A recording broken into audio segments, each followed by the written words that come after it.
A boss forced his son to marry the humble maid to punish him. However, he was paralyzed by what his son did. The crystal chandelier cast dancing shadows across the mahogany table as Nathan Beckett stared at the cards in his trembling hands. 3 aces. Should have been enough. Should have been his ticket out of this mess. But the smirk on Tony Martinez's face told him everything he needed to know. Royal flush. Pretty boy.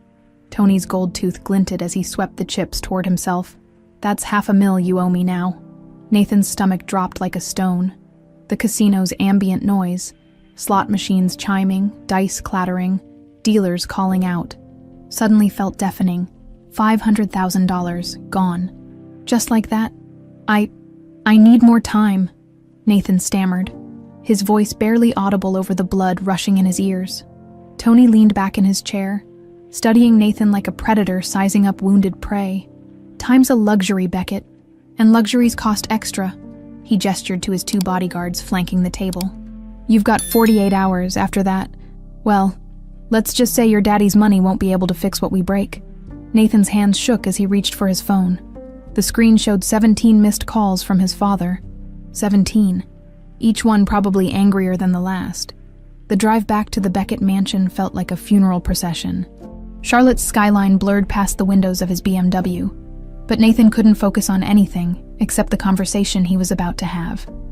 The wrought iron gates of the estate opened automatically, recognizing his car, but they felt more like prison bars closing behind him. The mansion stood imposing against the North Carolina night sky, its colonial architecture a testament to old Southern money and older Southern sins. Every light seemed to be on, casting an ominous glow across the perfectly manicured gardens. Nathan knew his father was waiting. Raymond Beckett stood in his study, back turned toward the massive oak doors, staring out at the city lights below. At 62, he was still an intimidating figure. Broad shoulders, silver hair perfectly styled, and an aura of power that had crushed stronger men than his son. $500,000.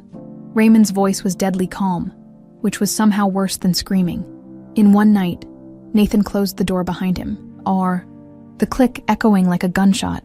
Dad, I can explain. Explain. Raymond turned slowly, his steel-gray eyes boring into his son.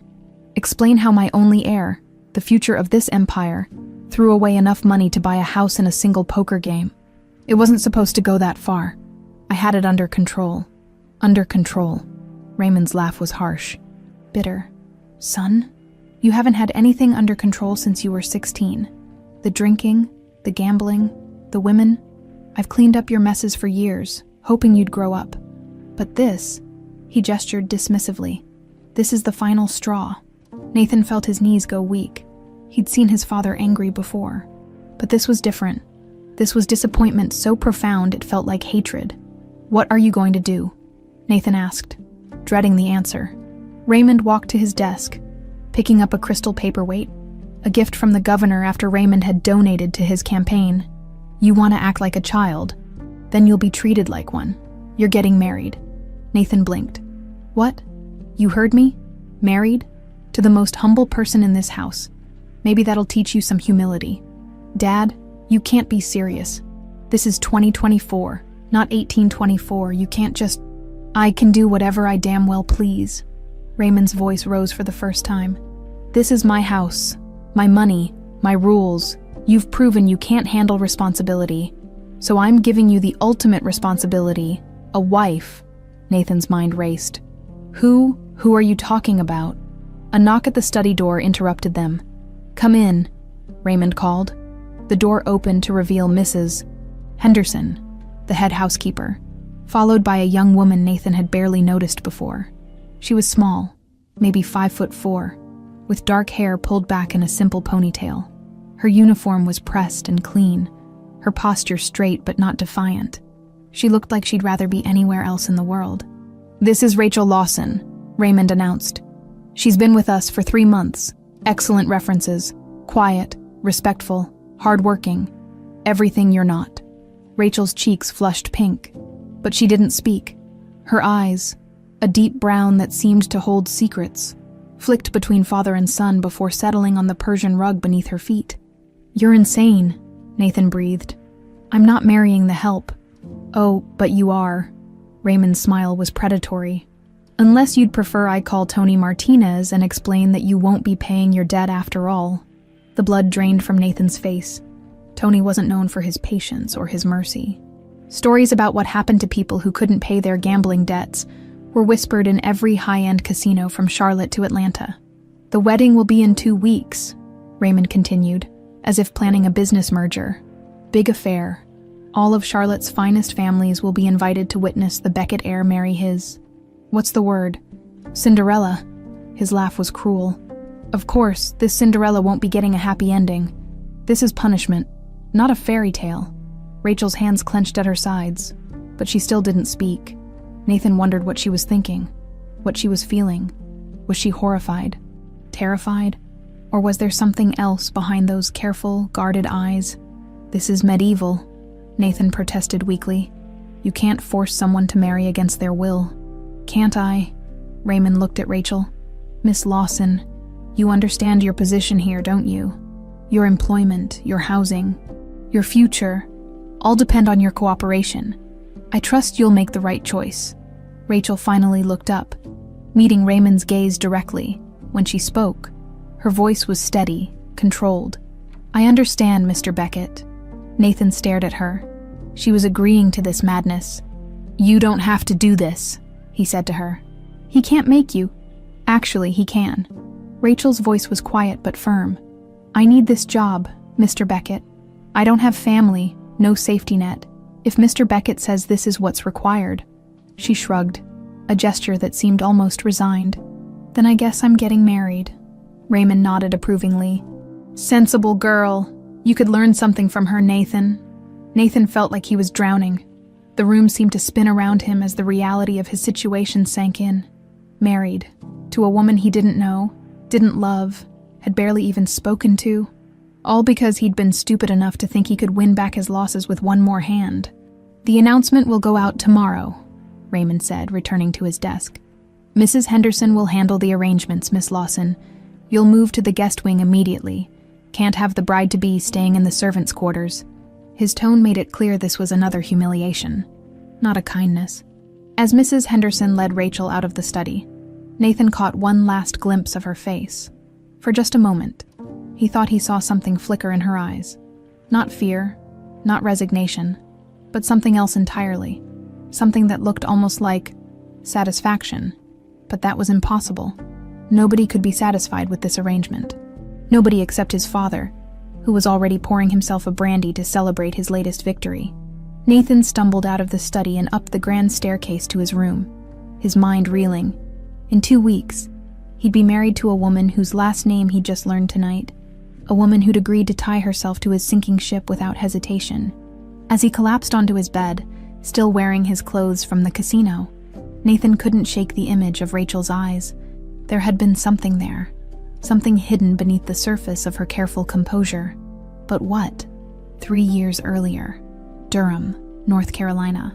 The small apartment smelled like old coffee and determination.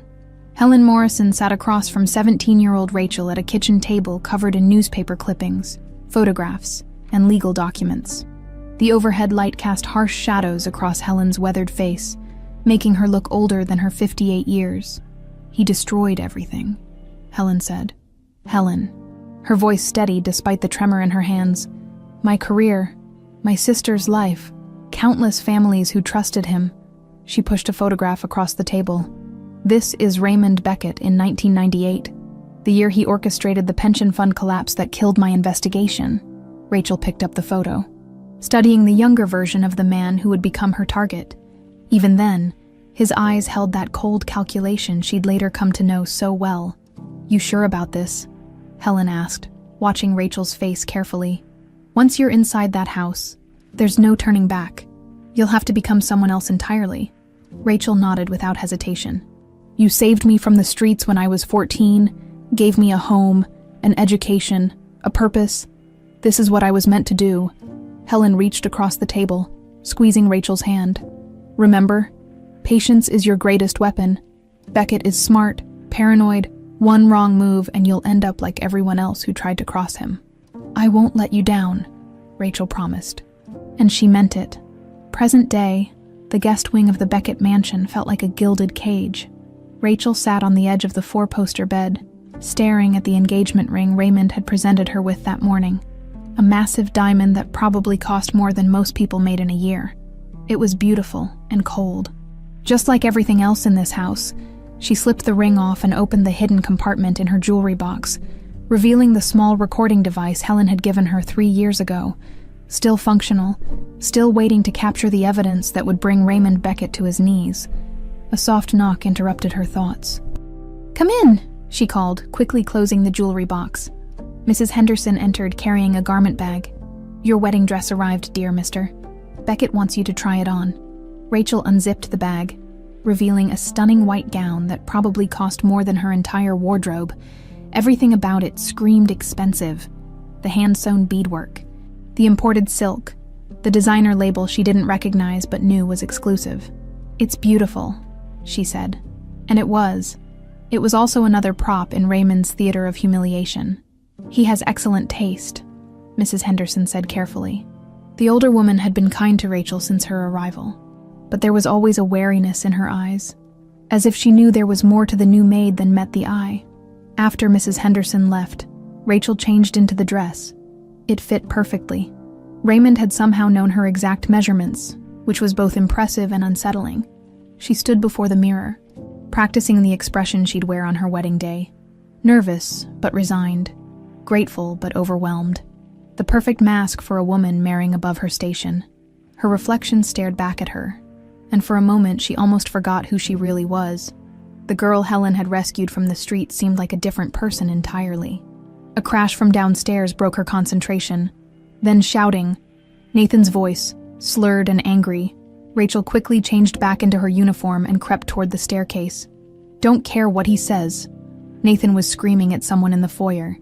"I'm not going through with this circus." "Sir, please keep your voice down," came Mrs. Henderson's nervous reply. "Your father is in a meeting with the wedding planner." "Good. Let him hear this. Let everyone hear this." Nathan appeared at the bottom of the stairs, swaying slightly. His usually perfect hair was disheveled, his expensive shirt wrinkled and stained. He'd been drinking, probably since the announcement went out this morning. Rachel descended the stairs slowly, each step calculated to appear reluctant. When Nathan saw her, his expression shifted from rage to something more complex. Embarrassment, maybe, or guilt. Well, he said, his words slightly slurred. "If it isn't my blushing bride-to-be." "You're drunk," Rachel observed quietly. "Very observant. No wonder my father picked you. Clearly the brains of this operation." Nathan laughed bitterly. "Tell me something, Cinderella. What's your angle here? What do you get out of marrying a man you don't know?" Rachel met his gaze steadily. "A roof over my head. Security. More than I had before." "Security." Nathan repeated the word like it tasted bad. "Is that really worth tying yourself to someone like me?" For a moment, Rachel almost felt sorry for him. Beneath the alcohol and bravado, she could see the fear, the self-loathing. Nathan Beckett was drowning, and he knew it. "People do what they have to do to survive," she said softly. Nathan stared at her for a long moment, then shook his head. "You have no idea what you're getting into." He turned and walked away, leaving Rachel alone in the foyer. She waited until she heard his bedroom door slam before allowing herself to smile. Perfect. Let him think she was just another victim of his father's machinations. The more he underestimated her, the easier her job would be. That evening, Rachel volunteered to work late, organizing files in Raymond's study. The room was a monument to ego. Awards, photographs with politicians and celebrities, expensive art that had probably been bought more for its price tag than its beauty. But what interested her most was the painting behind his desk. A Monet that seemed slightly askew. She'd noticed it during her interview 3 months ago, the way Raymond's eyes flicked toward it when he thought she wasn't looking. Helen had taught her to pay attention to such details. Rich men always had their secrets, and they usually kept them close. When she was sure she was alone, Rachel approached the painting. It wasn't quite flush against the wall. There was a small gap on the left side. She pressed gently against the frame and felt it give slightly. A hidden panel. Her heart raced as she realized what she'd found. A wall safe, probably where Raymond kept his most sensitive documents. The evidence Helen needed was likely just inches away, protected by nothing more than a combination lock. She pressed the painting back into place and returned to her filing, her mind already working on how to gain access. She'd need time, privacy, and most importantly, the combination. But those would come. She'd waited 3 years for this opportunity. She could wait a little longer. Working late again, Miss Lawson. Rachel spun around to find Raymond standing in the doorway, watching her with those calculating eyes. How long had he been there? How much had he seen? Just finishing up the quarterly report, sir, she said calmly. I wanted to make sure everything was perfect for tomorrow's board meeting. Raymond nodded approvingly. Excellent. That's exactly the kind of dedication I expect from the future Mrs. Beckett? He moved to his desk, his fingers drumming against the wood. Tell me, what do you think of my son? The question caught Rachel off guard, but she recovered quickly. He seems troubled, sir. Troubled, Raymond chuckled. That's diplomatic. Nathan is weak, Miss Lawson. He's had every advantage in life and squandered them all. Perhaps marriage will give him something to live up to. Perhaps, Rachel agreed, though privately she wondered if Nathan was weak or just broken. There was a difference, though she wasn't sure Raymond understood that. You may go. Raymond dismissed her with a wave. Tomorrow we'll discuss your new responsibilities as my daughter-in-law. Rachel gathered her things and headed for the door. But Raymond's voice stopped her. Miss Lawson, I hope you understand how fortunate you are. Many women would kill for the opportunity you've been given. Rachel turned back, meeting his gaze directly. I understand perfectly, Mr. Beckett. I won't forget what you've done for me. The words carried a double meaning that Raymond couldn't possibly catch, but they felt like a promise to herself. She wouldn't forget what he'd done, not just to her, but to Helen, to her sister, to all the lives he'd destroyed in building his empire. As she walked back to her room, Rachel's reflection caught in the hallway mirrors. Soon, she'd be Mrs. Nathan Beckett. With access to every corner of this house and every secret it held, the game was just beginning. The morning of the wedding dawned gray and drizzling, as if the sky itself disapproved of what was about to unfold. Rachel stood at the window of her room, watching black sedans and luxury cars pull through the estate gates. Charlotte's elite were arriving for what Raymond had billed as the social event of the season, though everyone knew they were really coming to witness a public humiliation. Time to get ready, dear, Mrs. Henderson said softly from behind her. The older woman's eyes were kind, but sad, as if she were preparing Rachel for an execution rather than a wedding. The transformation took 2 hours. Professional hair and makeup artists fussed over Rachel, creating an image of delicate beauty that would photograph well in the society pages. The wedding dress fit like it had been made for her, which it had, down to the last detail, when they were finished.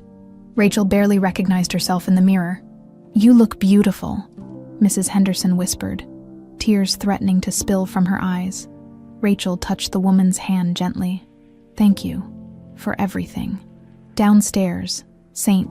Mark's Episcopal Church had been transformed into something out of a fairy tale. White roses and baby's breath filled every available space, their sweet fragrance almost overwhelming. The guest list read like a who's who of North Carolina's power structure. Senators, judges, business leaders, and old money families whose roots went back generations. But Rachel could feel the undercurrent of anticipation that had nothing to do with romance. This wasn't a celebration. It was a spectacle. These people hadn't come to wish the happy couple well. They'd come to see Raymond Beckett's wayward son brought to heel. In the groom's preparation room, Nathan stared at himself in the mirror, his bow tie hanging loose around his neck. His hands shook too badly to tie it properly.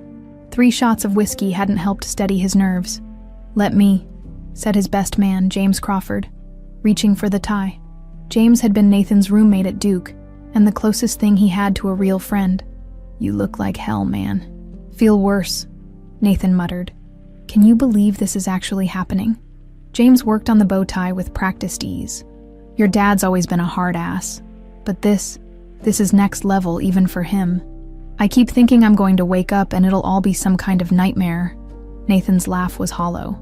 Instead, I'm about to marry a woman I've spoken to maybe 3 times. What's she like? James asked carefully.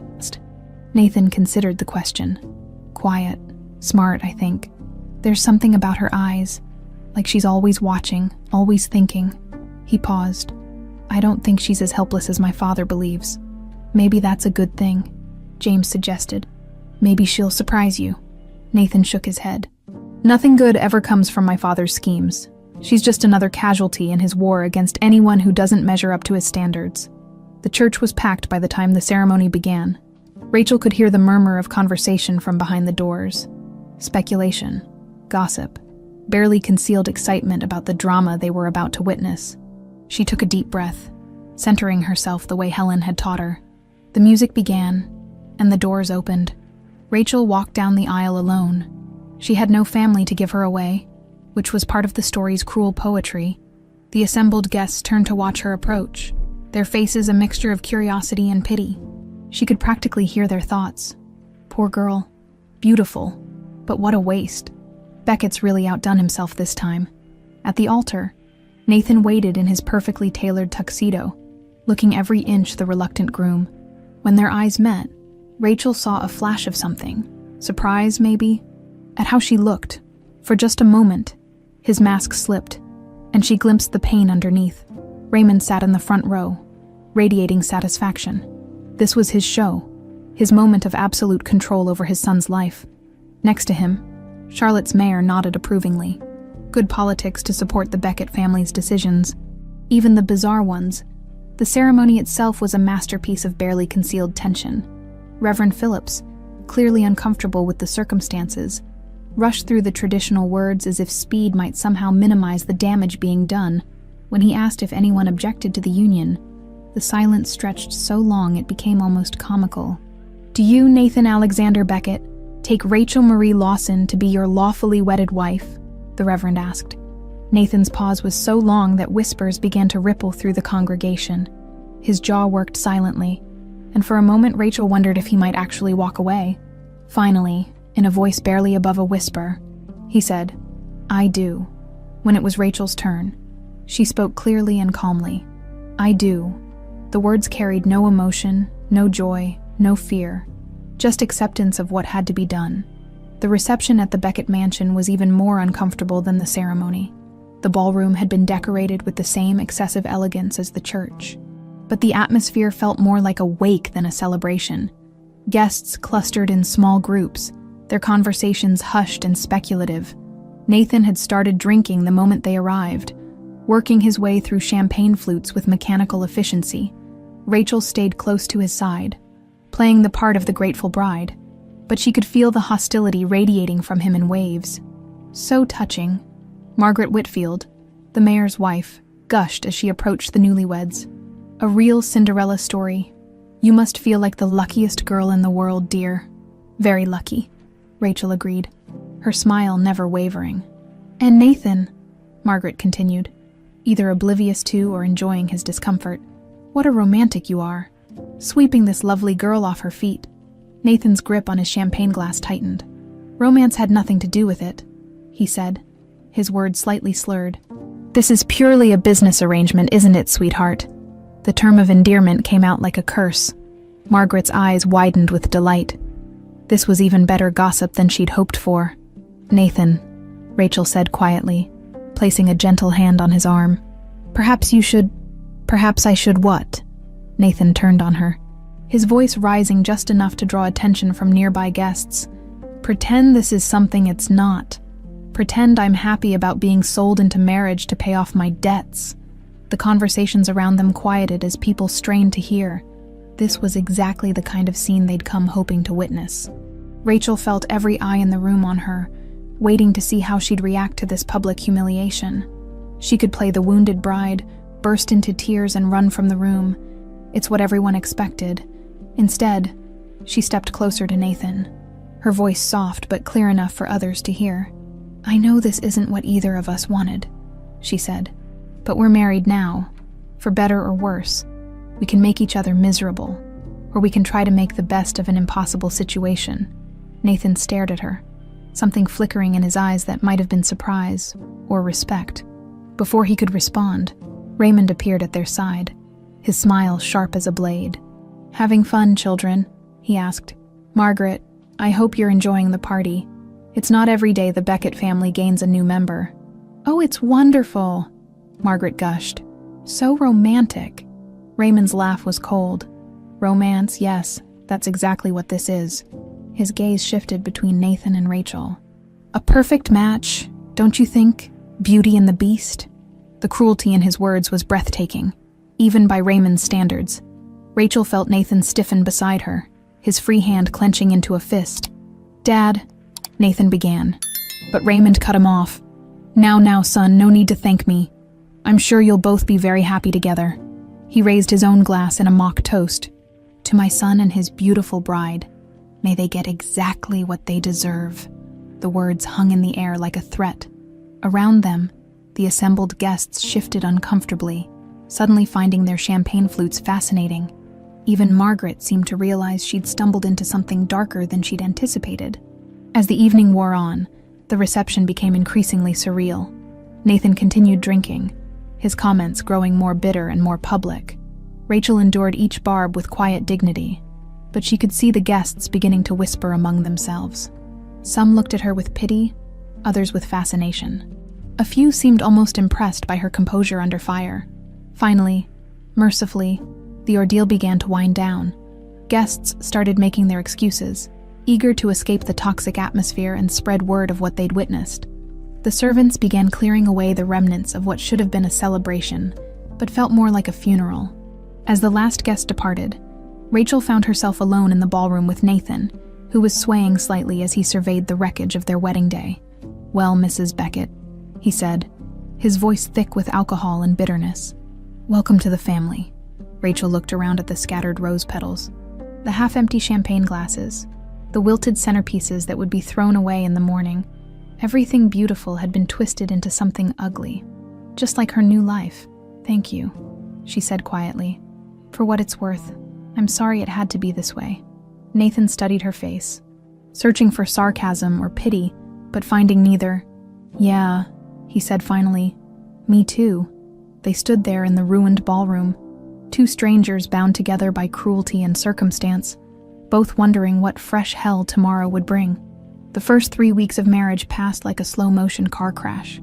Nathan and Rachel existed in the same house like hostile strangers, their interactions limited to terse exchanges over breakfast and cold silence during the mandatory family dinners Raymond insisted upon. Nathan had moved into the guest suite down the hall from Rachel's room, separate bedrooms being just another layer of humiliation in his father's elaborate punishment. Rachel used the time wisely. She memorized the mansion's layout, cataloged Raymond's routines, and began mapping out security camera blind spots. The safe behind the Monet remained tantalizingly out of reach, but she was patient. Helen had taught her that rushing led to mistakes, and mistakes led to graves. She also watched Nathan self-destruct with methodical precision. He left the house every evening around 9, returning in the early hours of the morning reeking of alcohol and expensive perfume. His eyes grew more hollow each day, his hands shakier, his temper shorter. Raymond observed his son's decline with the detached interest of a scientist studying a lab rat. "He's learning," Raymond told Rachel one morning over coffee, nodding toward Nathan's empty chair. "Pain is an excellent teacher." Rachel sipped her orange juice and said nothing. Let Raymond think she was just another spectator to his son's destruction. The less threatening she appeared, the more access she'd eventually gain. It was a Thursday night when everything changed. Rachel was in her room, transcribing the day's intelligence gathering into the coded journal Helen had taught her to keep, when she heard a car door slam outside. The engine sound was wrong. Nathan's BMW had a smooth purr, but this was rough. Struggling, she moved to the window and saw Nathan's car parked at an odd angle in the circular driveway. One headlight dark, the front bumper dented. The driver's door hung open, but Nathan was nowhere to be seen. A trail of something dark led from the car toward the front entrance. Rachel's breath caught. Blood. She found him in the foyer, collapsed against the marble statue of some long-dead Beckett ancestor. His face was a mess, left eye swollen shut, lip split, nose definitely broken. Blood stained his white shirt, and his usually perfect hair was matted with more blood. "Jesus," Rachel breathed, dropping to her knees beside him. Nathan, can you hear me?" His good eye focused on her with difficulty. Well, he mumbled through swollen lips. "If it isn't..." My loving wife, come to gloat. What happened? Who did this to you? Nathan tried to laugh, but it came out as a painful wheeze. Tony Martinez sends his regards. Apparently, my payment plan wasn't satisfactory. Rachel's mind raced. She could call 911, but that would mean police reports, questions, publicity that Raymond would hate. She could call Raymond, but he was in Atlanta until tomorrow, and Nathan might bleed out before help arrived. Or she could call Mrs. Henderson and handle this quietly, which is what any sensible employee would do. Instead, she made a choice that surprised even her. Can you walk? She asked, slipping her arm under his shoulder. Why? Nathan's eye studied her face with difficulty. What's it to you if I bleed to death right here? Call it self-preservation, Rachel lied. If you die, your father will probably blame me somehow. It was a struggle, but she managed to get Nathan to his feet and half carried him to his room. He was heavier than he looked, and by the time they reached his bed, both of them were breathing hard. I need to see how bad this is, Rachel said. Reaching for the buttons of his blood-stained shirt, Nathan's hand caught her wrist. His grip surprisingly strong for someone so beaten up. What are you doing? Trying to help you, you idiot. Unless you'd prefer to sit here and bleed while we debate my motivations. Something in her tone made him release her wrist. Rachel unbuttoned his shirt carefully, revealing more bruises across his ribs and chest. Angry purple marks that would be black by morning. Her breath hissed between her teeth. They really worked you over, she murmured, examining the damage with professional detachment. Helen had taught her basic first aid, useful skills for someone planning to operate behind enemy lines. Tony wanted to make a point, Nathan said, his voice weaker now. Broken bones heal, public beatings. Send a message. Rachel disappeared into his bathroom, returning with wet towels, antiseptic, and bandages she'd found in his medicine cabinet. Nathan watched her work with growing confusion. Why are you doing this? He asked as she gently cleaned the blood from his face. Would you prefer I leave you here to suffer? That's what any sane person would do. I haven't exactly been kind to you. Rachel paused in her ministrations, meeting his gaze directly. You're hurt, that's enough, as she worked. Nathan found himself really looking at his wife for the first time since their wedding. Her touch was gentle but efficient, her movements confident. There was something almost maternal in the way she cared for his injuries, as if she'd done this before. Where did you learn to do this? He asked. Foster care teaches you a lot of useful skills, Rachel said without looking up. It wasn't entirely a lie. Helen had been her foster mother, in a sense. Nathan was quiet for a long moment. I never asked. About your background, your family. There's not much to tell. Rachel's voice was carefully neutral. No family worth mentioning. Been on my own since I was young. That's why you agreed to this marriage, Nathan said, understanding dawning in his eyes. You really had nowhere else to go. Rachel nodded, allowing him to believe that was the whole truth. Your father made me an offer I couldn't refuse. Security, a home. It seemed like a dream come true. And instead, you got me, Nathan said bitterly. Drunk, violent, pathetic me. You're not violent, Rachel observed, applying antiseptic to a cut on his cheek. Drunk and pathetic maybe, but not violent. Despite everything, Nathan almost smiled. Thanks for the ringing endorsement. As Rachel bandaged his ribs, Nathan found himself talking. Really talking. For the first time in months. Maybe it was the pain medication she'd given him. Or maybe it was the simple human contact. But words began spilling out of him like water from a broken dam. I tried to kill myself when I was 19, he said suddenly. Rachel's hands stilled. What? Pills. Lots of them. Dad found me. Had his private doctor pump my stomach. Covered it up, of course. Couldn't have the Beckett heir being seen as mentally unstable. Why? Rachel asked softly. Nathan stared at the ceiling. Because I knew even then that I'd never be good enough, never be the son he wanted, never be worth the family name. His voice cracked slightly. Do you know what it's like, knowing that your own father sees you as a disappointment, as something to be fixed or discarded? Rachel's throat tightened unexpectedly. Yes, she whispered. I do. Nathan turned his head to look at her, surprised by the pain in her voice. Your foster family. Something like that? Rachel resumed her work, but her movements were gentler now. People can be cruel when you don't meet their expectations. At least you turned out okay, Nathan said. Look at me, 28 years old, married to a woman I barely know because I can't stop gambling away money I didn't earn. My biggest accomplishment is disappointing my father in increasingly creative ways. Is that really what you think of yourself? Nathan's laugh was hollow. What else is there to think? I'm a spoiled rich kid who never learned how to be anything else. Rachel finished bandaging his ribs and sat back, studying his battered face.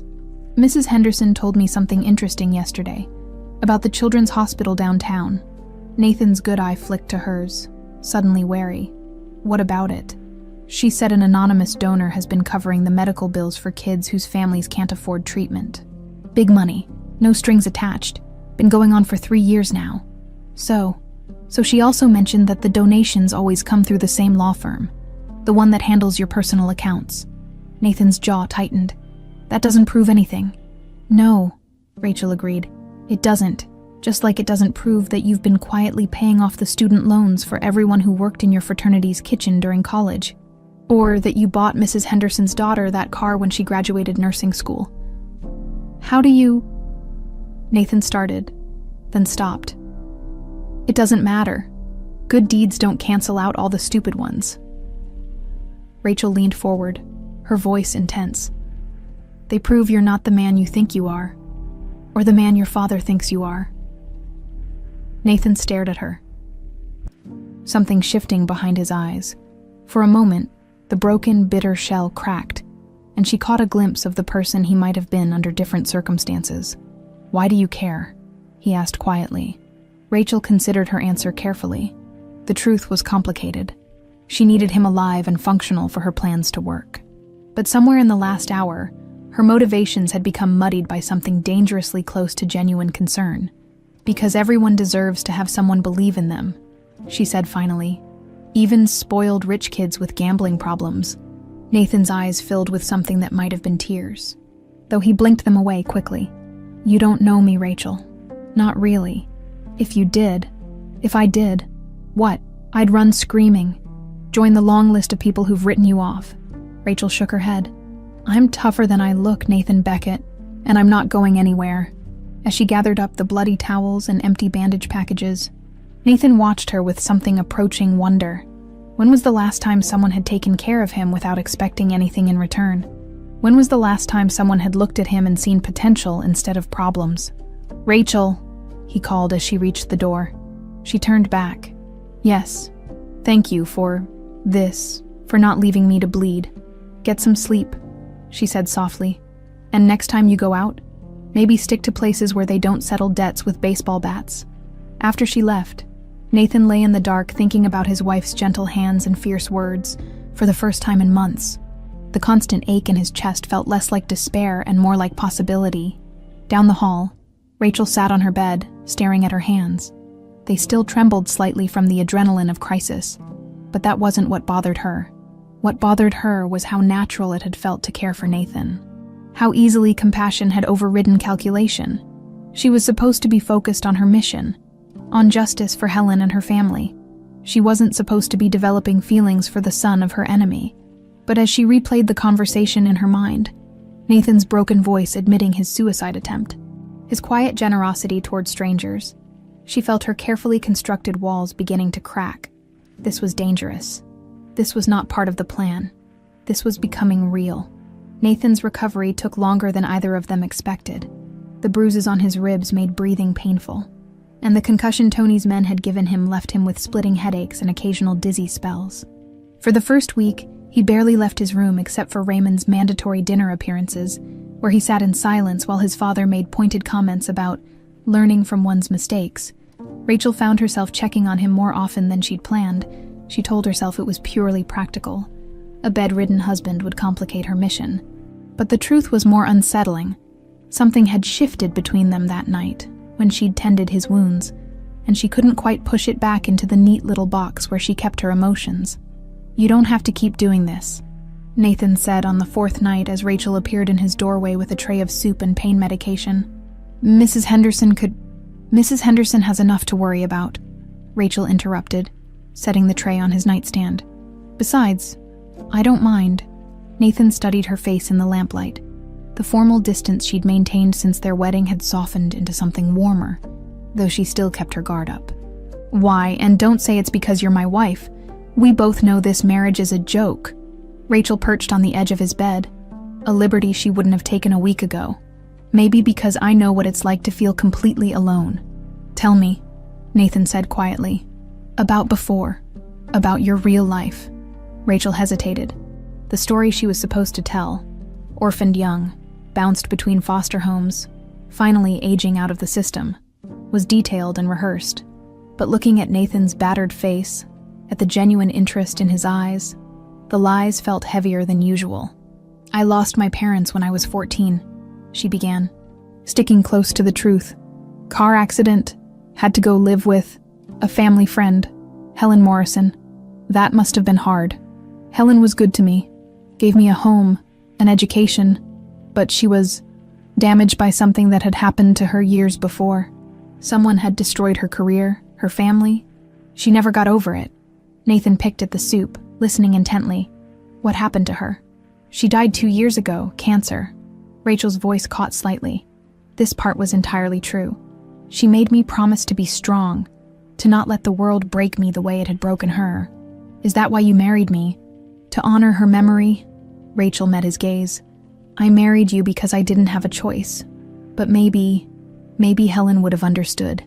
She always said that sometimes you have to accept the hand you're dealt and play it as best you can. Nathan reached out tentatively, covering her hand with his. The gesture was so unexpected that Rachel almost pulled away, but something in his touch, gentle, grateful, not demanding, made her stay still. I'm sorry, he said, for how I've treated you, for the things I said at the wedding. You didn't deserve that. You were angry, hurt. People say things they don't mean when they're in pain. Do they? Nathan's thumb traced across her knuckles. Because I meant what I said tonight, about you not having to take care of me. And I meant what I said about not minding. They sat in comfortable silence for a moment, both aware they were crossing some invisible line, but neither quite ready to acknowledge it. Can I ask you something? Nathan said finally. Okay. Why haven't you asked me about the money, about what I owe, or what happens if I can't pay it? Rachel considered her answer carefully. Because it's not my business, and because I figure you'll tell me if you want me to know. Nathan's smile was rueful. Most people would be demanding answers by now. Most people would want to know exactly how much danger they'd married into. I'm not most people. No, Nathan agreed, his eyes studying her face. You're definitely not. Over the following nights, their conversations became a ritual. Rachel would bring Nathan dinner and his medication, and they would talk until late into the evening. He told her about growing up under Raymond's impossible expectations, about the constant pressure to be perfect, about the slow realization that he would never be enough. The first time I disappointed him, I was 7, Nathan said one night, staring at the ceiling. School play. I forgot my line and started crying on stage. He didn't speak to me for a week. You were 7, Rachel said, outraged on behalf of the child he'd been. Age was never an excuse in the Beckett household. Weakness was weakness, no matter how old you were. Nathan turned his head to look at her. Do you know why I started gambling? Tell me. Because it was the only place where my last name didn't matter, where I could win or lose based on my own choices, not my father's expectations. For a few hours, I wasn't Raymond Beckett's disappointing son. I was just Nathan. And then you started losing. And then I started losing big, which brought me right back to being Raymond Beckett's disappointing son. Just with higher stakes. Rachel felt a pang of something uncomfortably close to guilt. She was here under false pretenses, manipulating him while he opened his heart to her, but she pushed the feeling down. Nathan was collateral damage, nothing more. She couldn't let herself forget that, but it was becoming harder to remember why that mattered. What about you? Nathan asked, interrupting her thoughts. What did you want to be when you grew up, before life got complicated? The question caught Rachel off guard.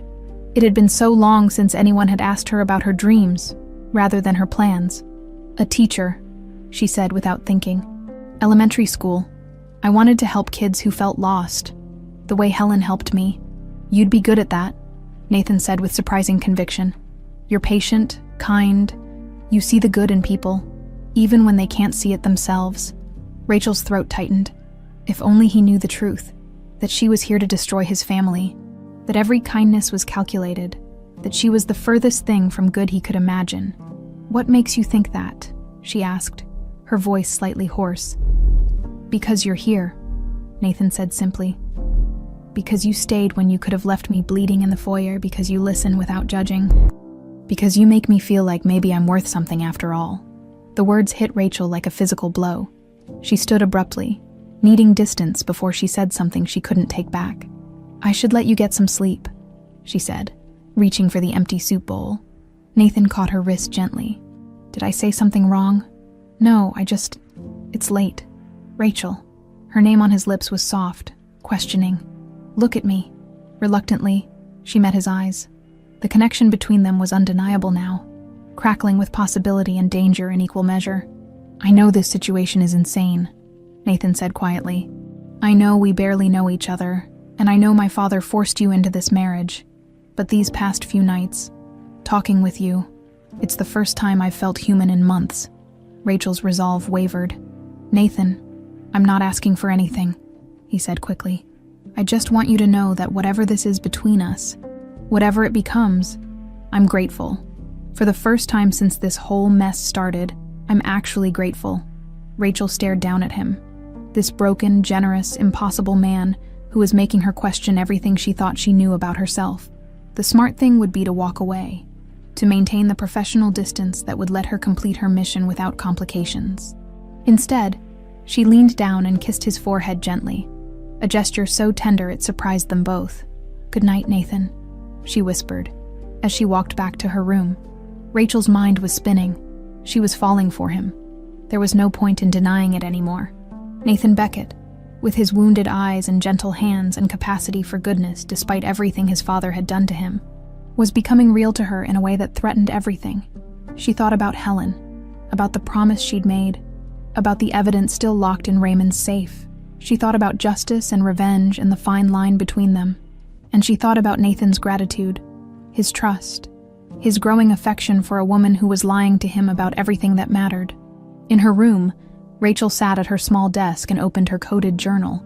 But instead of writing about security protocols or Raymond's schedule, she found herself staring at a blank page, unable to reconcile the woman she was supposed to be with the woman she was becoming, for the first time since beginning this mission. Rachel wondered if there was a way to have both justice and love, or if she would have to choose between them. The shift happened gradually, like dawn breaking over the mountains, so subtle at first that neither Nathan nor Rachel fully recognized it. What had begun as reluctant cohabitation evolved into something warmer, more genuine.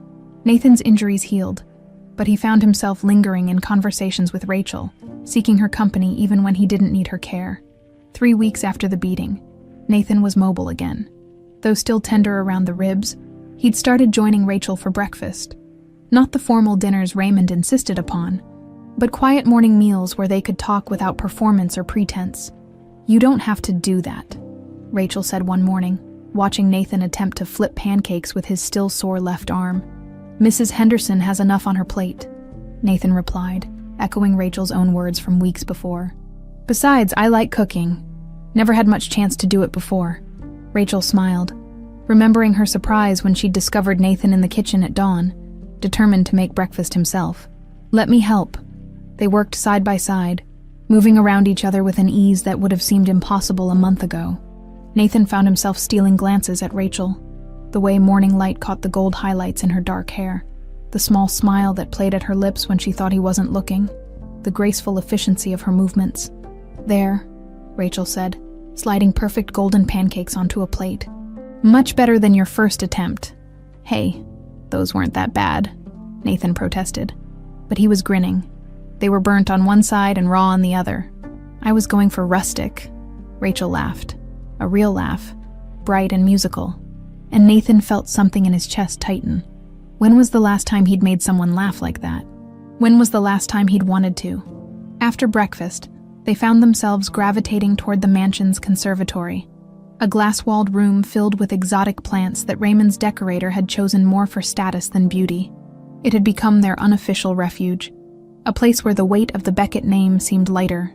I used to come here when I was little, Nathan said, settling onto the wicker love seat beside Rachel. When my father was particularly difficult, I'd pretend I was somewhere else entirely, somewhere tropical and far away. Did it work? Sometimes. Nathan's fingers traced patterns on the glass table between them. What about you? Where did you go when you needed to escape? Rachel considered the question. The truthful answer was Helen's study, surrounded by evidence of Raymond's crimes, planning for this exact moment. But that Rachel, the one driven by revenge, felt increasingly distant from the woman sitting here in the morning sun.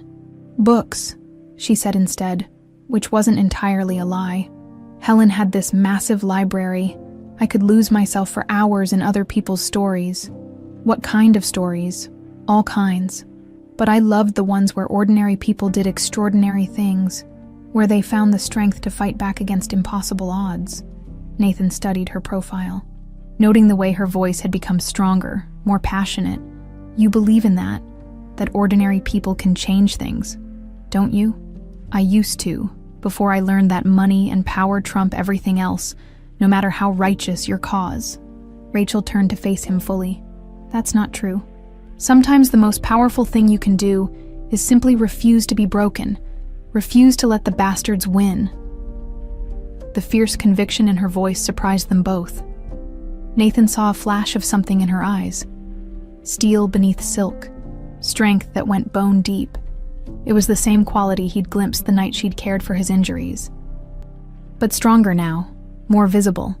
You sound like you speak from experience, he said softly. Rachel's mask slipped for just a moment, revealing depth she hadn't meant to show. We all have our battles, Nathan. Some are just more visible than others.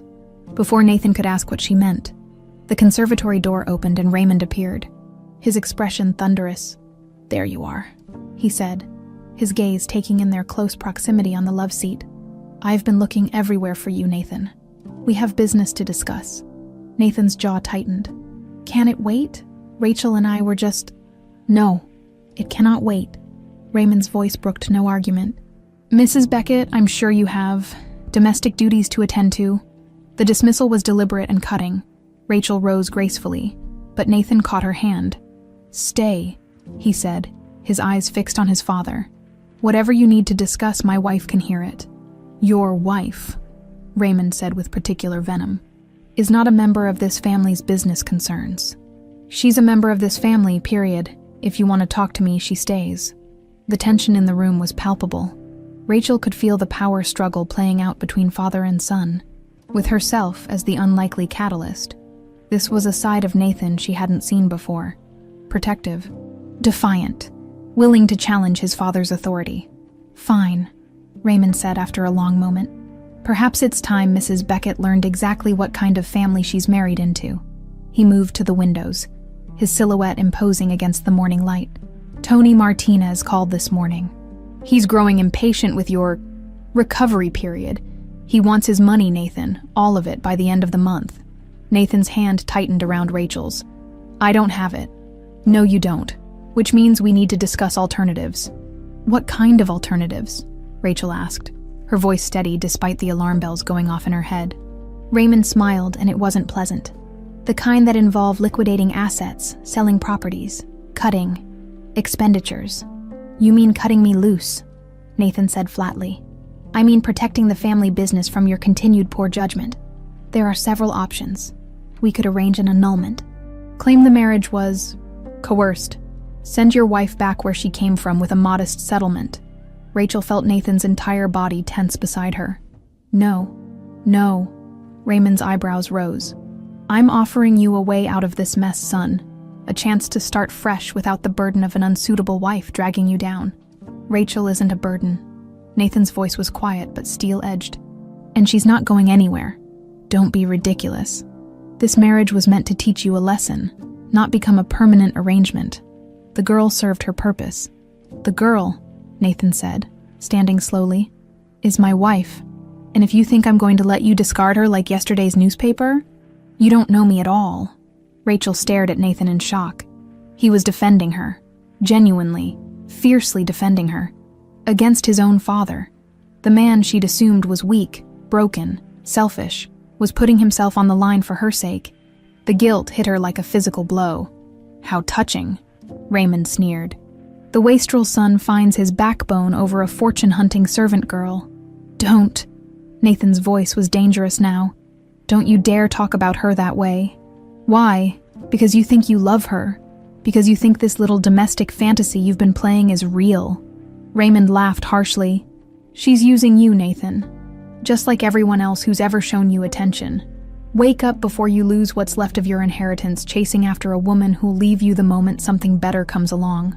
Rachel wanted to speak, to defend herself or diffuse the situation, but the words stuck in her throat. Because wasn't Raymond right?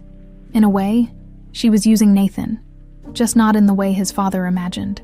You're wrong, Nathan said simply. About all of it. He turned to Rachel, his eyes intense and searching. Tell him, Rachel. Tell him this isn't just some game to you.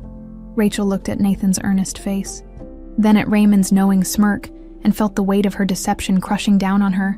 Everything Nathan was feeling, everything he was risking for her sake, was based on a lie. She began, then stopped. How could she tell him the truth? How could she destroy this man who'd just stood up for her against the most powerful person in his life? See? Raymond said, misinterpreting her hesitation. She can't even deny it. That's not... Rachel started, but Nathan interrupted. It doesn't matter, he said, his gaze never leaving her face. Whatever brought us together, whatever reasons we had for marrying, what I feel for you now is real. And I hope, what you feel for me is real too. Rachel's heart hammered against her ribs. The look in Nathan's eyes was so open, so vulnerable, so full of hope and trust that she felt like she was drowning. Nathan, she whispered. I love you, he said simply. I know it's crazy. I know we barely know each other. But I love you, Rachel, and I'm not giving up on us, no matter what anyone says. The words hung in the air like a challenge to the universe itself. Raymond's face had gone from smug to incredulous, to genuinely angry. You fool, he spat. You absolute fool. You're throwing away everything for a woman who what? Nathan whirled on his father. Who cared for me when I was hurt. Who listened when I needed to talk. Who makes me want to be better than I am. He shook his head. If that's foolish, then I'm proud to be a fool. Raymond stared at his son for a long moment, then at Rachel, who was looking at Nathan with something that might have been wonder. You'll regret this, Raymond said finally. Both of you, mark my words. This little love story of yours will end in disaster. After he left, Nathan and Rachel stood in the sudden silence of the conservatory, both shaken by what had just happened. I meant it, Nathan said quietly. Every word. Rachel looked at him. This good, damaged, generous man who'd just declared his love for her in front of his father, who'd risked everything to defend her honor, and felt her carefully constructed world crumbling around her. She was supposed to be destroying his family. Instead, she was falling in love with him, and she had no idea what to do about it. For 3 blissful days after Nathan's declaration, they existed in a bubble of newfound intimacy. Nathan moved his things into Rachel's room, not presumptively, but after hours of tentative conversation about what they both wanted. Their first night sharing a bed was chaste, filled more with whispered conversations and gentle touches than passion, as if they were both afraid of breaking the fragile thing growing between them. Rachel told herself she was playing a part, maintaining her cover, but when Nathan held her close in the pre-dawn darkness, when he traced lazy patterns on her arm while telling her stories about his childhood, she felt the last of her defenses crumbling. The mission that had once been everything to her began to feel like a distant memory, something that belonged to a different woman entirely. On the 4th morning, they were making breakfast together, a routine that had become precious to both of them, when Nathan suddenly went very still. What is it? Rachel asked. Following his gaze to the window, a black town car was pulling through the estate gates, flanked by 2 SUVs, Raymond's convoy, returning 3 days earlier than scheduled from his business trip to Chicago. Shit, Nathan breathed. He's back. Rachel felt her stomach drop. They'd known this moment was coming, but somehow it had felt safely distant while they were wrapped up in each other. Reality was about to intrude on their fragile happiness. Maybe it won't be so bad, Rachel said, though she didn't believe it herself. Maybe he's had time to think, to cool down. You don't know my father, Nathan interrupted grimly. He doesn't cool down, he plots. The front door slammed with enough force to rattle the windows. Raymond's voice echoed through the mansion, sharp with authority and barely contained rage. Nathan, get down here now. Nathan's jaw tightened. Stay here, he told Rachel. Please, whatever happens. Just stay here. But Rachel was already untying her apron. No, we're in this together, remember? You said so yourself in front of him. Nathan looked like he wanted to argue, but something in her expression stopped him. Instead, he took her hand, squeezing gently.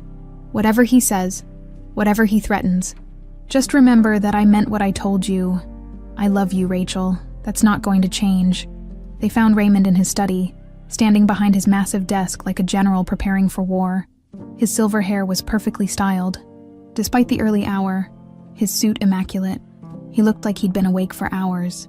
Planning. Sit, he commanded without looking up from the papers spread before him. Nathan remained standing, Rachel beside him. We're fine here. Raymond finally raised his eyes, and Rachel was struck by how cold they were. She'd seen him angry before, but this was different. This was calculated fury. The kind that destroyed lives with surgical precision. I've spent the last 3 days cleaning up your mess, Raymond said conversationally. Do you want to know what that involved? Not particularly, Nathan replied, but his voice was tight. It involved liquidating 2 properties, calling in favors from very dangerous people, and mortgaging portions of this estate that have been in our family for 4 generations. Raymond's tone never changed, but each word landed like a blow. All to buy you time that you've apparently wasted playing house with your little bride. That's not, Nathan began, but Raymond cut him off. Tony Martinez is not a patient man, Nathan. He's also not a forgiving one. The only reason you still have all your fingers is because I've guaranteed him that his money will be delivered, in full, by Friday. Rachel felt Nathan's hand tighten around hers. Dad, you don't understand. Things have changed. Rachel and I have been living in a fantasy, Raymond finished. One that ends today. He reached into his desk drawer and pulled out a thick manila envelope, setting it on the desk between them. Annulment papers, he announced. Already drawn up, ready for signature. I've also prepared a settlement for Mrs. Beckett. Enough to set her up comfortably somewhere far from Charlotte. Everyone gets what they need, and we can all move on from this unfortunate chapter. Nathan stared at the envelope like it was a snake. No, I'm sorry. I said no. I'm not signing those papers, and neither is Rachel. Raymond's mask of civility finally cracked. You ungrateful little shit. Do you have any idea what I've sacrificed to keep you alive? What this family has endured because of your weakness? My weakness. Nathan's voice rose to match his father's. You forced me into this marriage as punishment, and now you're angry because it actually worked. Because I finally found something worth fighting for. You found a pretty face and a sympathetic ear, Raymond snarled. She's played you perfectly, and you're too besotted to see it. Stop it, Rachel said quietly, speaking for the first time since entering the room. Both of you, just stop. Both men turned to look at her. Raymond with contempt, Nathan with concern.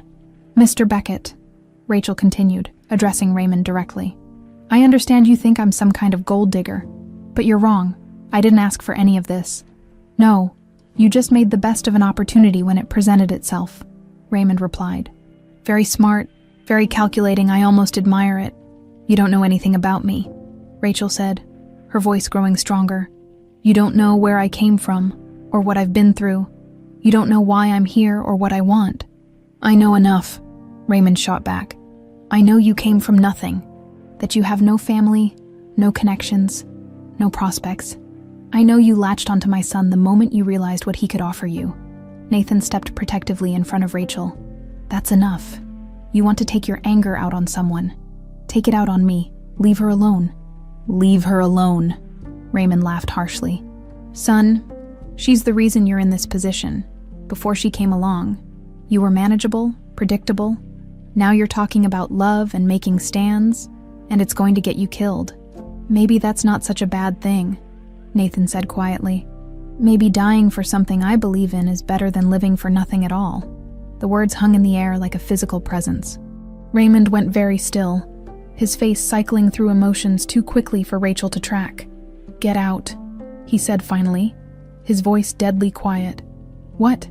Get out of my house, both of you. If you want to play Romeo and Juliet, do it somewhere else." Nathan's face went pale. "Dad, you can't be serious." "I'm dead serious. You have until midnight to pack your things and leave. If you're still here at 12:01, I'll have security escort you off the property." "This is my home," Nathan said desperately. "I was born here. I grew up here. This is my home," Raymond corrected. "Everything in it belongs to me, including you, But since you seem determined to throw away everything I've given you for a woman you've known for 2 months, I'm releasing you from that obligation." Rachel felt the blood drain from her face. If they were thrown out of the mansion, she'd lose any chance of accessing the safe, of completing her mission. Everything Helen had worked for, everything they'd planned, would be lost.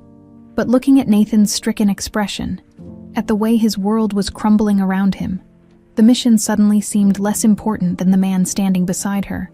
"There's something else," Raymond continued, his voice taking on a cruel satisfaction. "Since you'll no longer be my heir, you'll also no longer have access to the family accounts. No trust fund, no allowance, no safety net. You'll be starting over with whatever's in your personal checking account." Nathan swayed slightly, as if the words had physically struck him. Rachel realized he was calculating the same thing she was, that his personal account probably contained less than $10,000, barely enough to rent an apartment for a few months. "You're really going to do this?" Nathan asked, his voice hollow. "You're going to destroy your own son over a marriage you forced him into?" "I'm giving you exactly what you asked for," Raymond replied. "Freedom to make your own choices. I hope you find it everything you dreamed it would be." Nathan looked at his father for a long moment, then at Rachel. She could see the war playing out behind his eyes, the choice between the security he'd always known and the love he'd just found. "Nathan," she said softly, "if you want to sign those papers." "No." His voice was firm, final. "I told you before, I'm not giving up on us. Not for him. Not for anyone." He turned back to Raymond, straightening his shoulders in a gesture that reminded Rachel painfully of the man Raymond might have been once, before power corrupted him. "You win, Dad. You finally succeeded in making me everything you said I was. A disappointment, a failure, a man with nothing to offer except his name. But you know what? I'd rather be a failure with her than a success without her." Raymond's face went through several expressions before settling on cold dismissal. "Then you're a bigger fool than I thought." "Maybe I am," Nathan agreed. "But I'm my own fool now." As they left the study, Rachel felt a strange mixture of triumph and terror. They were free from Raymond's control, free to build something real together. But they were also alone, cut off from everything Nathan had ever known, with nothing but each other to depend on. In their room, as they began packing their few belongings, Nathan caught Rachel's hand. "Are you scared?" he asked. Rachel looked at him. This man who'd just given up everything for her, who was facing an uncertain future with nothing but hope and determination, and felt her heart break a little. "Terrified," she admitted. "Me too," Nathan said, pulling her close. "But also excited for the first time in my life. I get to choose who I want to be, and I choose to be the man who deserves you." As Rachel buried her face against his chest, breathing in his familiar scent, she tried to push away the voice in her head that whispered she was the one who didn't deserve him. The mission was slipping away from her, but something else was taking its place. Something that felt more real and more important than revenge. Something that felt like love. The small apartment they rented on the outskirts of Charlotte was a far cry from the Beckett mansion. 2 bedrooms, 1 bathroom, a kitchen barely large enough for 2 people, and a living room with windows that faced the parking lot of a fast food restaurant. But as Rachel watched Nathan hang their wedding photo on the plain white wall, she'd never seen him look happier. "It's perfect," he said, stepping back to admire their modest home. "It's a shoebox," Rachel replied, but she was smiling. "It's ours," Nathan corrected, wrapping his arms around her from behind. "No one can take it away from us. No one can tell us what to do in it, and no one can make us leave." For 3 weeks, They lived like newlyweds in the truest sense. Nathan found work at a small accounting firm, his business degree from Duke finally proving useful for something other than disappointing his father. Rachel took a job at a local elementary school as a teacher's aide, discovering that her childhood dream of working with children was even more fulfilling than she'd imagined. In the evenings, they cooked dinner together in their tiny kitchen, shared stories from their days, and fell asleep in each other's arms. It was a simple life, but it felt real in a way that nothing in the mansion ever had. But late at night, when Nathan slept peacefully beside her, Rachel would lie awake wrestling with her conscience. The mission that had driven her for 3 years felt like a weight around her neck, growing heavier each day. Helen's voice echoed in her memory, reminding her of justice owed, of promises made, of the evidence still locked away in Raymond's safe. The internal war came to a head on a rainy Thursday morning when Rachel opened their mailbox to find an envelope with no return address. Inside was a single photograph, Helen on her deathbed, taken just days before she died. On the back, someone had written in Helen's shaky handwriting, "Don't forget who you are." Rachel stared at the photo until her hands shook. Someone, one of Helen's old contacts maybe, or another victim of Raymond's cruelty, was reminding her that there were people counting on her, that justice delayed was justice denied. That night, she watched Nathan sleep and made her decision. She would finish what she'd started, but she would do it in a way that protected him. She would get the evidence, expose Raymond, and somehow keep Nathan out of the fallout. She just had to get back into the mansion. The opportunity came the next Friday, when Nathan mentioned that Raymond was hosting his annual charity gala, a massive event that would occupy every staff member in the house. "I should probably go," Nathan said over breakfast, though his tone suggested he'd rather have root canal surgery, try to make peace. "Maybe. I know he's still angry, but what if I went instead?" Rachel interrupted. Nathan looked up from his coffee, surprised. Why would you want to go back there?" Rachel had prepared for this question. "Because maybe I can talk to him, woman to woman, so to speak. Explain that I'm not after his money, that I genuinely care about you." She reached across the table to touch his hand. "Maybe if he sees that we're making it on our own, that we're happy, he'll soften." Nathan's expression was skeptical. "Rachel, my father doesn't soften, he calculates. And right now, he sees you as the reason I'm no longer under his control. Then let me prove him wrong. Let me show him that I'm not going anywhere, that he can't drive a wedge between us." Rachel squeezed his hand. "What's the worst that could happen? He says no. We're already estranged." Nathan considered this for a long moment. "I don't like the idea of you facing him alone. I can handle Raymond Beckett," Rachel said with quiet confidence. "Trust me." Something in her tone must have convinced him, because Nathan nodded slowly. "Okay, but if he's cruel to you, if he says anything that hurts you, I want you to leave immediately. Promise me."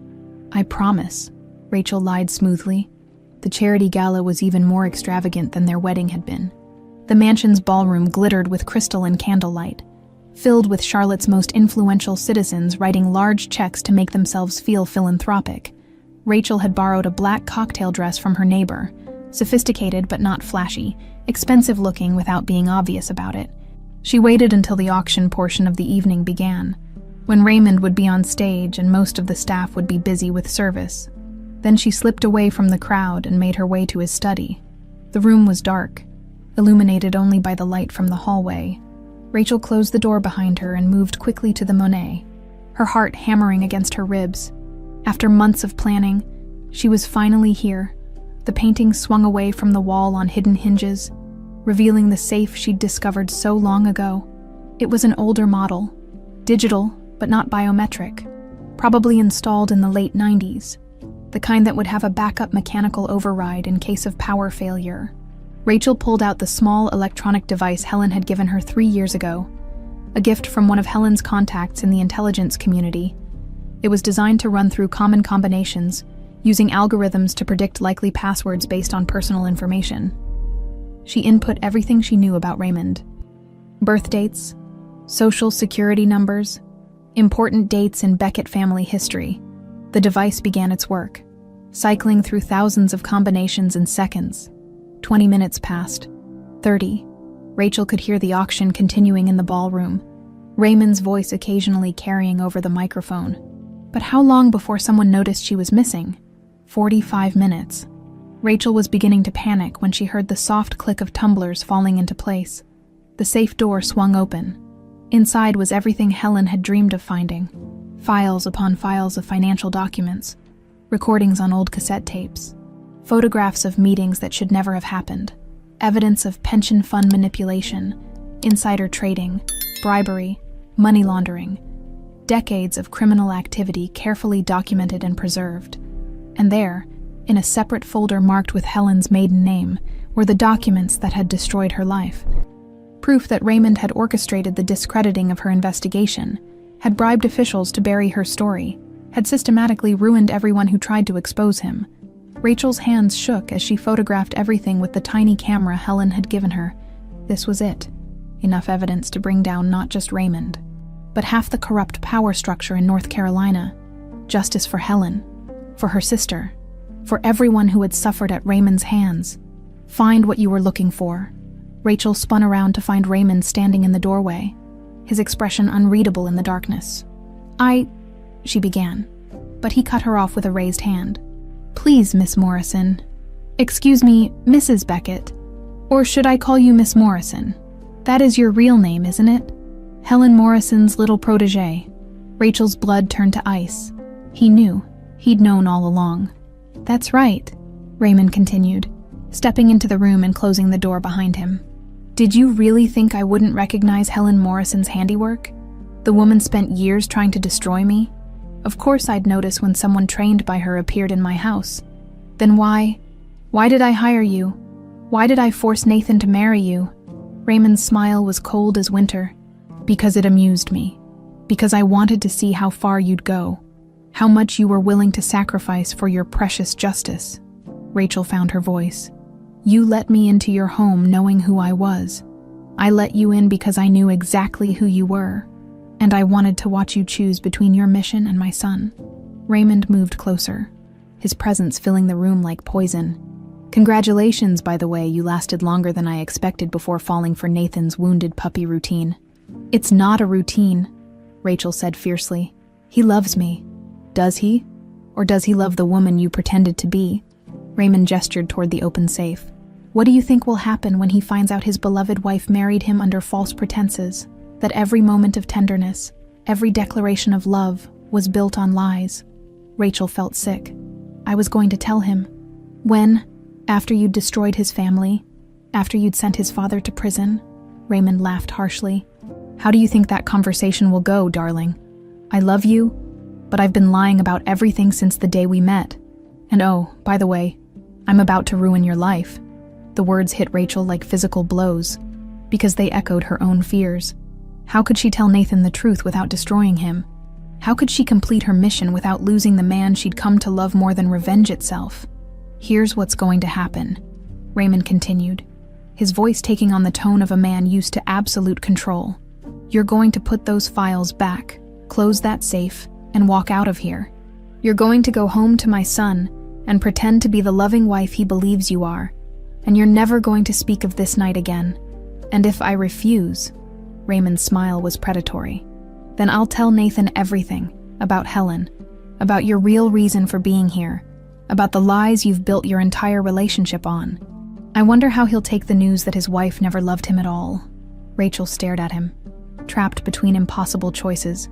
Complete her mission and lose Nathan forever, or protect Nathan and let Raymond continue destroying lives. Choose wisely, Miss Morrison, Raymond said softly, because whatever you decide, there's no going back. In the distance, Rachel could hear the auction winding down, guests beginning to filter out of the ballroom. Soon, people would notice her absence. Soon, she would have to face Nathan and pretend that her world hadn't just imploded. She looked at the evidence in her hands. Helen's legacy, her life's work, proof of decades of injustice. Then she thought of Nathan sleeping peacefully in their tiny apartment, trusting her completely, loving a woman who didn't exist. For the first time since beginning this mission, Rachel Morrison had no idea what she was going to do. The drive home from the mansion passed in a blur of streetlights and racing thoughts. Rachel gripped the steering wheel so tightly her knuckles went white, the memory stick containing the photographed evidence burning like a brand in her purse. She'd made her choice in that moment, when Raymond had given her his ultimatum. She'd taken the files anyway, knowing it meant war, but it was the other discovery that truly shattered her world. Hidden in the back of Raymond's safe, behind all the financial documents, she'd found a folder that made everything else pale in comparison. Medical records, DNA tests, birth certificates. Nathan wasn't Raymond's biological son.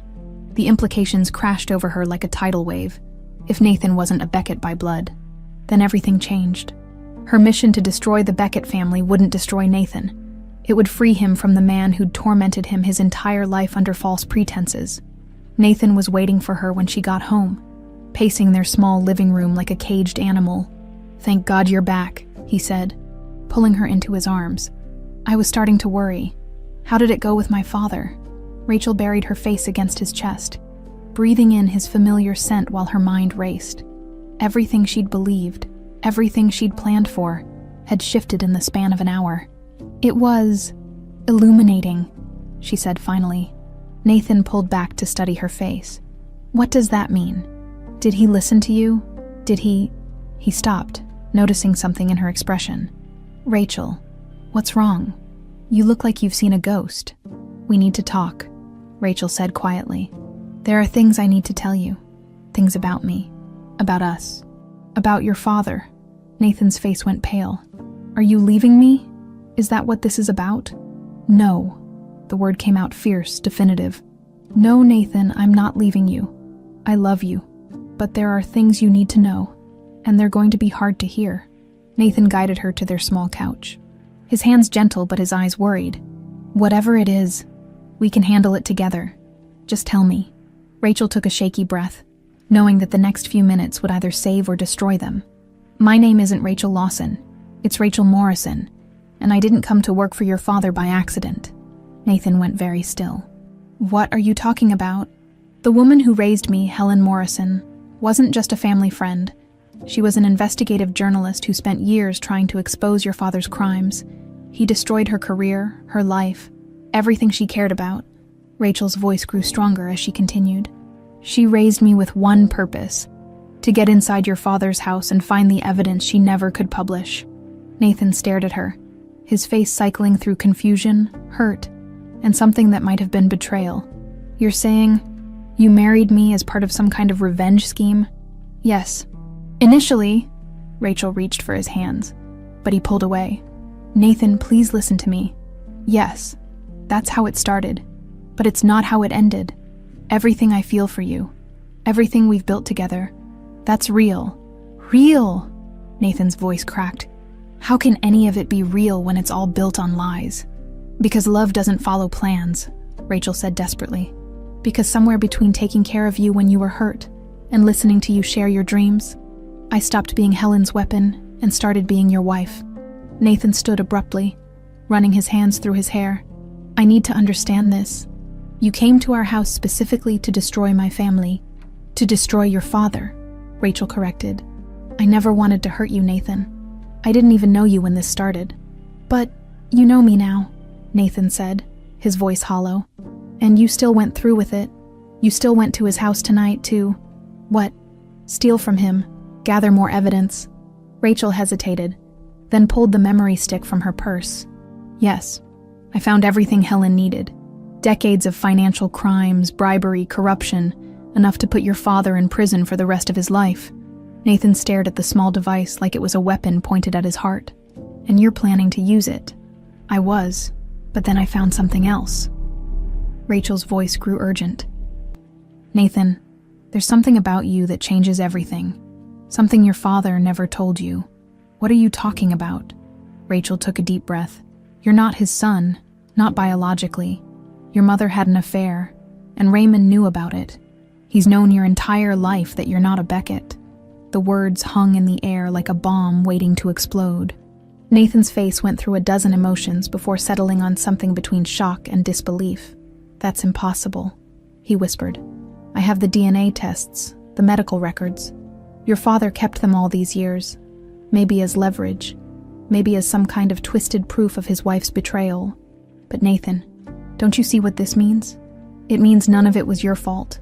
the disappointment, the impossible standards, the constant criticism. It was never about you not being good enough. It was about you not being his. Nathan sank back onto the couch, his face pale. My entire life, he let me believe I was failing him, that I wasn't worthy of the family name. Because it was never your name to begin with, Rachel said softly. You don't owe him anything, Nathan. You never did. Nathan looked up at her, his eyes bright with unshed tears. And my real father.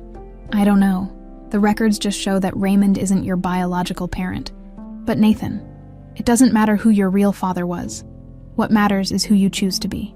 Nathan was quiet for a long time, processing everything she'd told him. When he finally spoke, his voice was steady but strained. So this is what tonight was really about. You went there to complete your mission. Yes. And you found evidence that could destroy Raymond? Yes. But you also found out that I'm not really his son, which means destroying him wouldn't destroy me. Rachel nodded. It would free you from him completely. Nathan stood again, pacing to the window. There's just one problem with your plan, Rachel. What? Nathan turned to face her, his expression unreadable. You lied to me about everything. Your name, your past, your reasons for being with me. How do I know this isn't just another manipulation? How do I know you're not telling me what I want to hear to get me to go along with your revenge plot? The question hit Rachel like a physical blow. Because I love you, she said simply. Because I choose you over the mission. Because I'm willing to walk away from everything Helen wanted if it means protecting what we have. Are you? Nathan's voice was challenging now. Because you still went to that house tonight? You still took those files? It sounds to me like you want both things, revenge and love. Rachel felt tears burning behind her eyes. Maybe I do. Maybe I want justice for Helen and a future with you. Is that so wrong? It is if you can't have both, Nathan said quietly. So what's it going to be, Rachel? Are you going to expose my father and risk destroying any chance we have at a normal life? Or are you going to let him continue hurting people for the sake of our relationship? The question she'd been dreading, the choice she'd hoped to avoid, was finally in front of her. Justice or love, Helen's legacy, or Nathan's trust, the mission that had defined her for 3 years, or the man who'd redefined her in 3 months. I don't know, she whispered. I honestly don't know. Nathan studied her face for a long moment, then moved toward the door. Where are you going? Rachel asked, panic rising in her chest. For a walk. I need to think about all of this. Nathan paused at the door, his hand on the handle. When I come back, I need you to have decided, because I can't build a life with someone who's still carrying a torch for the past. After he left, Rachel sat alone in their small apartment, the memory stick heavy in her hands. Outside, she could hear the sounds of traffic, of people living their normal lives, unaware that her entire world was balancing on the edge of a knife. She thought about Helen, about the promise she'd made, about the dozens of lives Raymond had destroyed. She thought about justice and righteousness and the weight of carrying other people's pain. Then she thought about Nathan's gentle hands tending her imaginary wounds, his vulnerable confessions in the dark, his willingness to give up everything for love. She thought about the life they'd built together, small, but real, and the future they could have if she could just let the past go. When Nathan returned an hour later, Rachel was still sitting on the couch, the memory stick beside her on the coffee table. Have you decided? He asked quietly. Rachel looked up at him. This good, complicated, impossible man who'd somehow become her entire world, and made her choice. Yes, she said. I have. 6 months later, the morning sun streamed through the windows of their new house, a modest 2-bedroom in a quiet neighborhood outside Charlotte, purchased with the advance from Nathan's new job at a nonprofit financial consulting firm. It wasn't grand, but it was theirs, bought with honest work and filled with genuine happiness. Rachel stood at the kitchen sink, one hand resting on her growing belly, watching Nathan in the backyard attempting to assemble a swing set. He'd insisted on putting it together himself, despite his complete lack of handyman skills. Because our daughter deserves a swing built by her dad. Their daughter, the word still filled Rachel with wonder.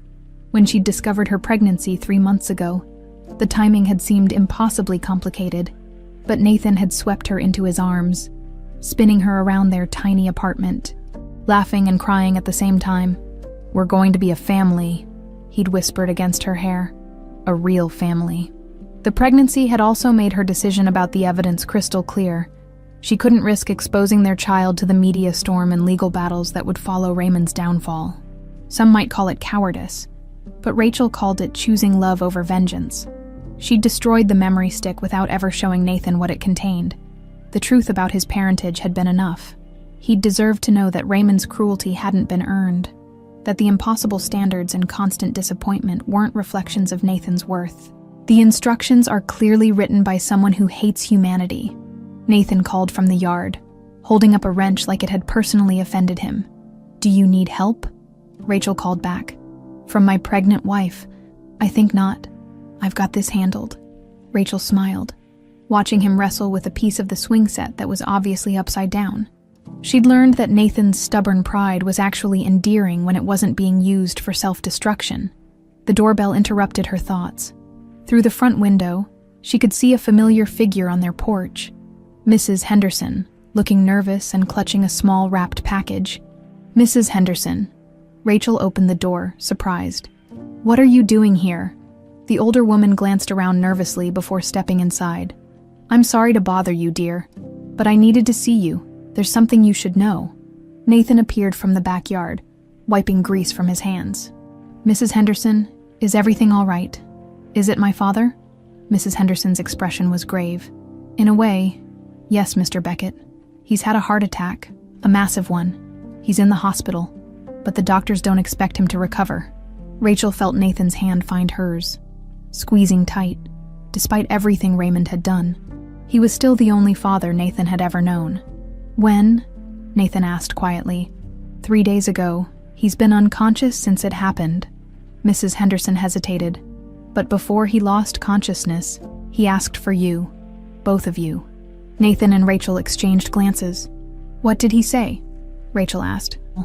"He gave me this," Mrs. Henderson said, holding out the wrapped package. "Said to bring it to you when the end came." Nathan took the package with trembling hands. Inside was a leather portfolio containing several documents, and a handwritten letter in Raymond's precise script. Nathan read it silently first, his face going through a range of emotions. Then he looked at Rachel, his eyes filled with something between shock and understanding. "What does it say?" Rachel asked softly. Nathan cleared his throat and began to read aloud. "Nathan, if you're reading this, then my body has finally caught up with my conscience. I'm writing this because there are truths you deserve to know, and apologies I should have made years ago. You are not my biological son. I've known this since before you were born, and I used it as an excuse to treat you with a cruelty you never deserved. Your mother's affair was a betrayal I couldn't forgive, but I took that anger out on an innocent child. This was my greatest sin. Your wife is not who she claimed to be. Her real name is Rachel Morrison, and she came to our house seeking evidence of my crimes. She is the daughter of journalist Helen Morrison, a woman I destroyed because she threatened to expose my illegal activities. Rachel's mission was to finish what her adoptive mother started. But here is what you both need to understand. Rachel Morrison succeeded in ways she never intended. By loving you, Nathan, she gave you something I never could. Worth that wasn't tied to my approval. By choosing you over her mission, she proved that love can triumph over vengeance. I am leaving everything to you, Nathan. Not because you carry the Beckett name, but because you've proven yourself worthy of it in ways I never was. Use it better than I did. Be the man I could never be to Rachel. You had every right to destroy me. The fact that you chose love instead tells me everything I need to know about your character. Take care of my son, the best thing to ever come from the Beckett name, even if it isn't truly his. I die knowing that my greatest failure became my only success, because in forcing you together, I inadvertently created something beautiful from something cruel. Raymond Beckett. The silence that followed was profound. Mrs. Henderson dabbed at her eyes with a handkerchief, while Nathan stared at the letter as if it might disappear. He knew, Rachel whispered. He knew everything, and he still left me everything, Nathan finished. Still called me his son in the end. Rachel felt tears running down her cheeks. I don't understand. If he knew who I was, why didn't he expose me? Why didn't he stop me? Because maybe, Nathan said slowly, He recognized that what we found together was worth more than anything we could have destroyed. Mrs. Henderson rose to leave, but paused at the door. There's something else. The hospital called this morning, mister. Beckett passed away peacefully in his sleep. I thought you should know. After she left, Nathan and Rachel sat in their living room, processing the weight of Raymond's final revelation. The man who had seemed irredeemably cruel had, in the end, chosen to protect the love he'd inadvertently created. What do we do now? Rachel asked. Nathan looked at the documents Raymond had left. Will, trust information, deeds to properties. We honor what he asked us to do. We use it better than he did. The foundation, Rachel said suddenly. We could start that foundation you talked about, for kids aging out of foster care, for families struggling with medical bills. Nathan's face lit up. The Morrison Beckett Foundation, after both the women who shaped our lives. Helen would have liked that, Rachel said softly, 6 months later. They stood in the chapel of a small mountain church, holding their daughter Hannah Morrison Beckett. The baptism was simple, attended by Mrs. Henderson, Nathan's few close friends, and some of the children they'd helped through their foundation. The pastor, an elderly man who'd known struggle himself, spoke words that resonated deeply. The truest love isn't born from perfection, but from choosing each other despite our flaws. These parents have learned that love isn't about where you come from, but about where you choose to go together. After the ceremony, Rachel walked alone to the small cemetery behind the church, where they'd had Raymond's ashes interred in a simple grave. She placed a white rose on the headstone, thinking about the complex man who'd been both her enemy and, inadvertently, her salvation. You were right, she said quietly. Love won. Thank you for letting it. She turned to find Nathan approaching, carrying Hannah in his arms. Their daughter was awake, staring up at the sky with serious dark eyes. Ready? Nathan asked. Rachel looked back at the grave once more, then at her husband and daughter. The past would always be part of them, but it no longer defined them. They'd built something new from the ashes of old pain. Something honest. Something chosen. Something real. Yes, she said, taking Nathan's free hand. I'm ready. As they walked away from the cemetery toward their car, Rachel thought about justice and forgiveness, about revenge and redemption. She'd come seeking one thing and found another entirely. Sometimes the greatest victory wasn't in destroying your enemies, but in refusing to let them destroy your capacity for love. The setting sun painted the mountains gold as they drove home to their simple house, their growing foundation, their complicated but beautiful life. They were no longer defined by the crimes of the past, or the lies that had brought them together. They were just Nathan and Rachel, choosing each other every day, building something worthy of the love they'd been brave enough to claim. It was enough. It was everything. It was free.